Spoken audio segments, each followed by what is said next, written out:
Colombo security কনভ্লেক্সকে উন্মুক্ত ও অন্তর্ভুক্তিমূলক আঞ্চলিক বহুপক্ষীয় সংস্থা হিসেবে দেখতে চায় বাংলাদেশ, বললেন নিরাপত্তা উপদেষ্টা। রাশিয়া ও ইউক্রেন যুদ্ধ বন্ধে ২৮টি পরিকল্পনা অনুমোদন দিলেন ট্রাম্প। আমেরিকার কাছ থেকে জ্যাভলিন ট্যাঙ্ক বিধ্বংসী ক্ষেপণাস্ত্র কিনছে ভারত। ৪০০ বার যুদ্ধবিরতি লঙ্ঘন করেছে ইসরায়েল। দেশটির প্রধানমন্ত্রী নেতানিয়াহুকে গ্রেফতারের হুঁশিয়ারি জানালেন নিউ ইয়র্কের নতুন মেয়র।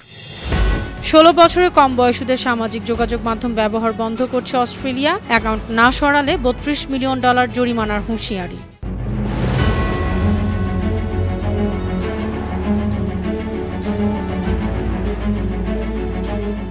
শুনছিলেন সংবাদ শিরোনাম। সবাইকে স্বাগত জানাচ্ছি বিশ্বজুড়ে প্রতিদিনে বিশ্বের বিভিন্ন প্রান্তে সবশেষ তথ্য জানাতে আপনাদের সঙ্গে আছি আমি অনন্যা চৈতি। কলম্বো সিকিউরিটি কনক্লেভকে উন্মুক্ত আঞ্চলিকতাবাদের ভিত্তিতে একটি উন্মুক্ত ও অন্তর্ভুক্তিমূলক আঞ্চলিক বহুপক্ষীয় সংস্থা হিসেবে দেখতে চায় বাংলাদেশ। এই নিরাপত্তা ফোরাম পারস্পরিক আস্থা, সুবিধা ভাগাভাগি এবং কারো অভ্যন্তরীণ বিষয়ে হস্তক্ষেপ না করার নীতি অনুসরণ করে এগিয়ে যাবে। আজ বৃহস্পতিবার দিল্লিতে কলম্বো সিকিউরিটি কনক্লেভের জাতীয় নিরাপত্তা উপদেষ্টাদের ৭ম সম্মেলনে বক্তৃতায় এই প্রত্যাশা জানিয়েছেন বাংলাদেশের জাতীয় নিরাপত্তা উপদেষ্টা খলিলুর রহমান। দিল্লিতে ভারতে foreign service academy Sushma Swaraj ইনস্টিটিউটের সম্মেলন কক্ষে সম্মেলনটি অনুষ্ঠিত হয়েছে।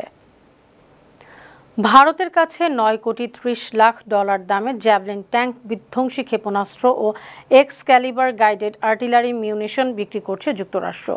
বুধবার যুক্তরাষ্ট্রের ডিফেন্স সিকিউরিটি কোঅপারেশন এজেন্সি এ তথ্য জানিয়েছে।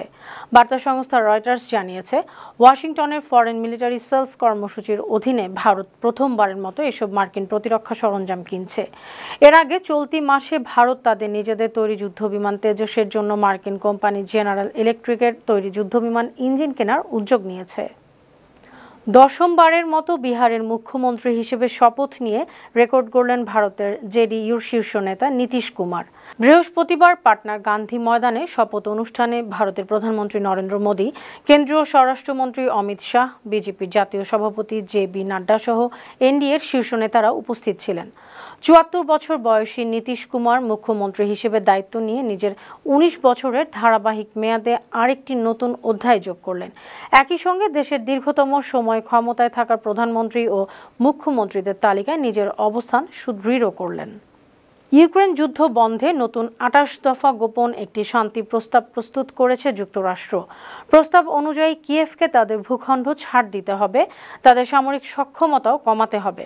যুক্তরাষ্ট্র সরকার ইঙ্গিত দিয়েছে প্রেসিডেন্ট ভলোদিমির জেলেনস্কিকে এ প্রস্তাব মানতেই হবে।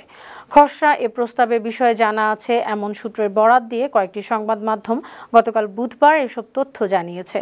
সংবাদ মাধ্যমগুলো আরও জানিয়েছে, রাশিয়ার কর্মকর্তাদের সঙ্গে পরামর্শ করেই এই খসড়া প্রস্তাব করা হয়েছে। তবে রাশিয়া সরকার জানিয়েছে, আমেরিকান সরকার তাদেরকে নতুন কোনো শান্তি পরিকল্পনার বিষয়ে কিছুই জানায়নি। ইউক্রেনীয় কর্মকর্তারা বলছেন, কথিত প্রস্তাবটির রাজনৈতিক উদ্দেশ্য প্রণোদিত।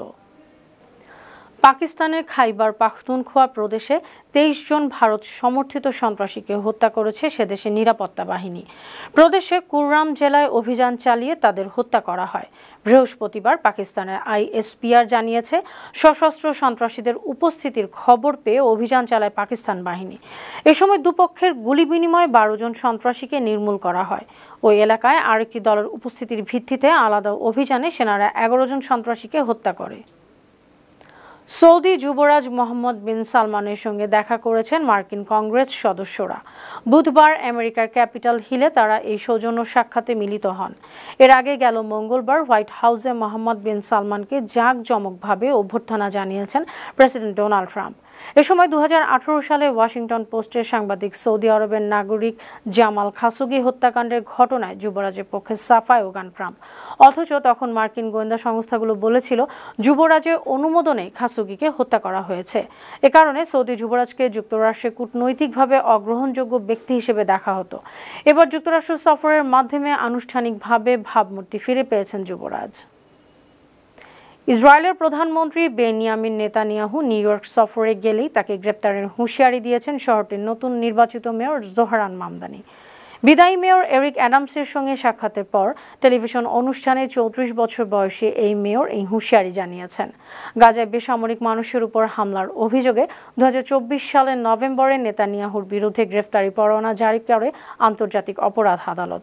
সোমবার বিদায়ী মেয়র অ্যাডামসের সঙ্গে সাক্ষাতে মামদানি জানান, ওই পরোয়ানা নিউ ইয়র্কে বহালই থাকবে, নিউ ইয়র্ক গেলেই তাকে গ্রেফতার করা হবে। যুক্তরাষ্ট্রের president Donald Trump new York অঙ্গরাজ্যের রাজধানী নিউ ইয়র্ক সিটির নতুন নির্বাচিত মেয়র জোহরান মামদানির সঙ্গে সাক্ষাৎ করবেন। শুক্রবার মার্কিন প্রেসিডেন্টের সরকারি বাসভবন ও দপ্তর হোয়াইট হাউসের ওভাল অফিসে এই সাক্ষাৎ হবে।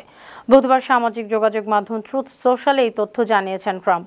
মামদানি সোমবার জানিয়েছেন, নির্বাচনী প্রচারণার প্রতিশ্রুতি পূরণে তার টিমের সদস্যরা হোয়াইট হাউসের সঙ্গে যোগাযোগ করেছে। উল্লেখ্য, নিউ ইয়র্কের মেয়র নির্বাচনে ডেমোক্রেটিক পার্টির প্রার্থী জোহরান মামদানিকে হারাতে ট্রাম্প প্রশাসন যথেষ্ট চেষ্টা করেছিল। ট্রাম্প বলেছিলেন, মামদানি নির্বাচিত হলে নিউ ইয়র্কের জন্য বাড়তি সরকারি অর্থ বরাদ্দ আটকে দেবেন তিনি। যুদ্ধবিরতির মধ্যেই ফিলিস্তিনের গাজায় ইসরায়েলি বাহিনীর হামলায় 28 জন নিহত এবং কমপক্ষে 77 জন আহত হয়েছেন। কাতার ভিত্তিক সংবাদ মাধ্যম আল জাজিরা জানিয়েছে, বুধবার গাজার দক্ষিণাঞ্চলীয় শহর খান ইউনিসের আল মাওয়াসি এলাকার 3টি লক্ষ্যবস্তুতে হামলা করে ইসরায়েলি বাহিনী। এছাড়া গাজার প্রধান শহর গাজা সিটির পূর্বাঞ্চলীয় এলাকা সুজাইয়া ও জাইতুনেও বোমা হামলা করে তারা। বোমার আঘাতে একটি ভবনের এক পরিবারের বাবা, মা এবং 3 সন্তান সহ পরিবারের সব সদস্যই মারা যান। গাজা উপত্যকায় প্রায় 400 বার যুদ্ধবিরতি চুক্তি লঙ্ঘন করেছে ইসরায়েল।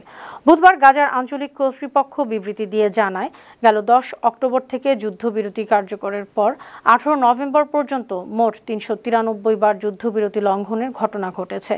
বিমান ও কামান হামলা এবং বিভিন্ন এলাকায় ইসরায়েলি আক্রমণের মাধ্যমে এসব যুদ্ধবিরতি চুক্তি লঙ্ঘন করা হয়। এ সময় হত্যা করা হয়েছে 279 জন ফিলিস্তিনিকে। ইসরায়েলি আক্রমণে আহত হয়েছেন 652 জন। এ ব্যাপারে মধ্যস্থতাকারী দেশগুলোকে জায়ানবাদী সরকারের উপর চাপ প্রয়োগের আহ্বান জানিয়েছে গাজা কর্তৃপক্ষ। অস্ট্রেলিয়ায় 16 বছরের কম বয়সীদের সামাজিক যোগাযোগের মাধ্যম ব্যবহার বন্ধ হচ্ছে।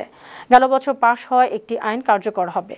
এ কারণে ফেসবুক, টিকটকের মতো প্ল্যাটফর্মকে শিশুদের আইডি সরিয়ে ফেলতে হবে। বৃহস্পতিবার ফেসবুক, ইনস্টাগ্রামের মূল প্রতিষ্ঠান মেটা জানিয়েছে, 4 ডিসেম্বর থেকে 13 থেকে 15 বছর বয়সীদের আইডি সরিয়ে ফেলবে। তাদের কাছে বৃহস্পতিবার থেকেই প্রবেশাধিকার বন্ধ হওয়ার সতর্কবার্তা পাঠানো শুরু হয়েছে। অস্ট্রেলিয়া সরকার জানিয়েছে, 10 ডিসেম্বরের পর এসব মাধ্যম থেকে কিশোরীদের অ্যাকাউন্ট না সরালে $32 মিলিয়ন জরিমানা আদায় করা হবে। সুপ্রিয় দর্শক, এই ছিল আজকের বিশ্বজুড়ে প্রতিদিনের আয়োজনে। দেশ বিদেশের বিভিন্ন খবর নিয়ে আবার আপনাদের সামনে হাজির হব। সেই পর্যন্ত ভালো থাকুন, সুস্থ থাকুন, বানু টিভির সঙ্গেই থাকুন। ধন্যবাদ।